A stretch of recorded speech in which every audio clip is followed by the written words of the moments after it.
नमस्कार, आप देख रहे हैं जनमोर्चा डिजिटल न्यूज। मैं हूं सुनील यादव।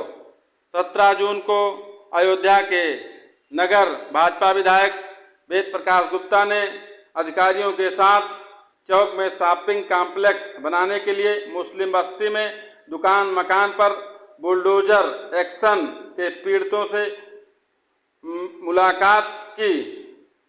विधायक ने पीड़ितों से कहा कि शॉपिंग कॉम्प्लेक्स बनने तक 110 अस्थायी दुकानें बनाकर उसमें से सभी दुकानदारों को शिफ्ट किया जाएगा, जिससे किसी का व्यापार प्रभावित न हो।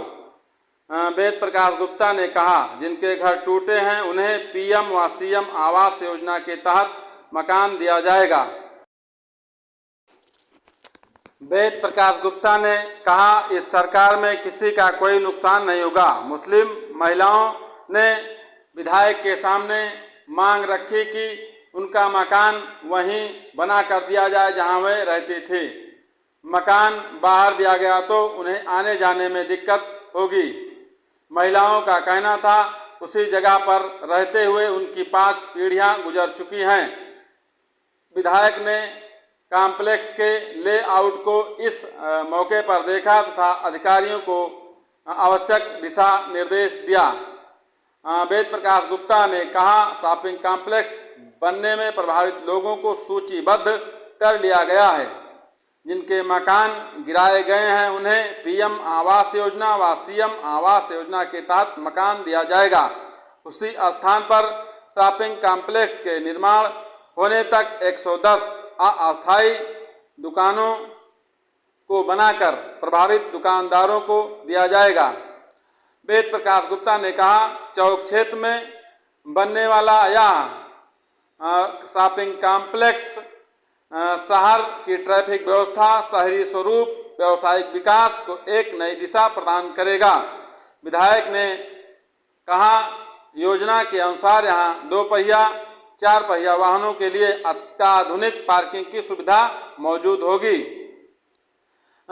विधायक वेद प्रकाश गुप्ता ने कहा, यह आधुनिक कॉम्प्लेक्स न केवल स्थानीय व्यापारियों के लिए नए व्यापारिक अवसर लाएगा, बल्कि शहरवासियों को उत्तम खरीदारी और खान पान की सुविधा भी उपलब्ध कराएगा।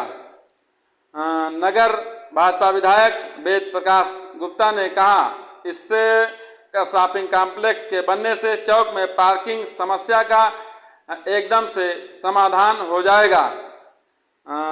नगर विधायक वेद प्रकाश गुप्ता के साथ चौक की सब्जी मंडी में जिनके मकान गिराए गए थे उन पीड़ितों से मिलने वालों में एसडीएम सदर राम प्रसाद त्रिपाठी, एडीए के सचिव हेम सिंह तथा नगर के तमाम अधिकारी मौजूद रहे।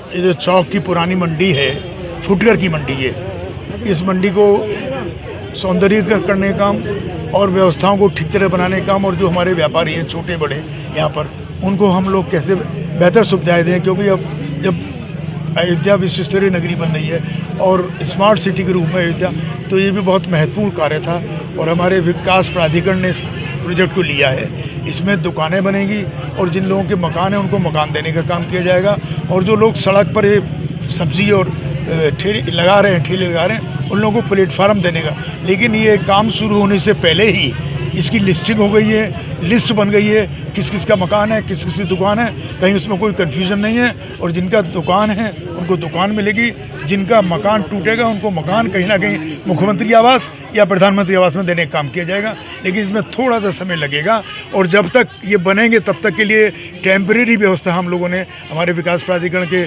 सचिव महोदय मौजूद हैं, एसडीएम सदर महोदय मौजूद हैं, हम लोगों ने बैठकर व्यवस्था बनाई है।